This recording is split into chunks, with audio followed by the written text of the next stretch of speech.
నమస్తే అండి. 5 నిమిషాల్లో పెసరట్టు అయిపోయేలా ఇన్‌స్టంట్‌గా పెసరట్టు దోస మిక్స్ ఎలా తయారు చేసుకోవాలో చూసేయండి. ఫస్ట్ పెసర్లను తీసుకొని పెసర్లలో రాళ్ళు ఇంకేమైనా వేస్ట్ ఉంటే అవన్నీ తీసేసి శుభ్రం చేసుకోవాలి.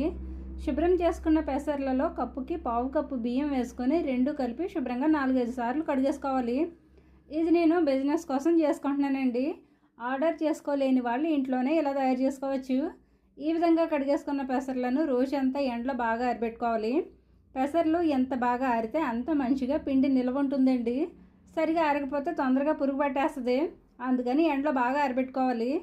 మామూలుగా అయితే మనం పెసరట్టుకి పిండి రుబ్బేటప్పుడు అల్లం పచ్చిమిర్చి వేసి రుబ్బుకుంటాం కదండి.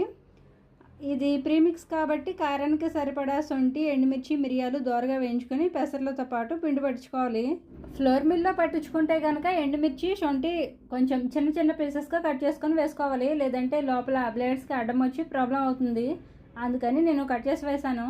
ఫ్లోర్ మిల్లో పిండి పట్టించేటప్పుడు కొంచెం వేడిగా ఉంటుందండి. చల్లారే వరకు కొంతసేపు ఓపెన్గా ఉంచుకోవాలి. పిండి మొత్తం పట్టించుకున్న తర్వాత పెసరపిండిలో కొంచెం పసుపు వేసుకొని మొత్తం బాగా కలిసేలా కలిపేసుకోవాలి. అంతేనండి, పెసరట్టు దోశ ప్రీమిక్స్ రెడీ అయిపోయినట్టే.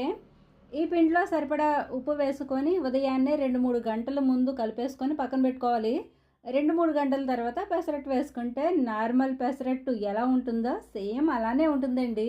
వీటితో పాటు ఇంకా మన దగ్గర చాలా రకాల దోశ ప్రీమిక్స్ ఉంటాయండి. ఆర్డర్ కొరకు స్క్రీన్పై ఉన్న నెంబర్కి వాట్సాప్ చేయండి. వీడియో నచ్చితే లైక్ చేయండి. Thank you so much for watching.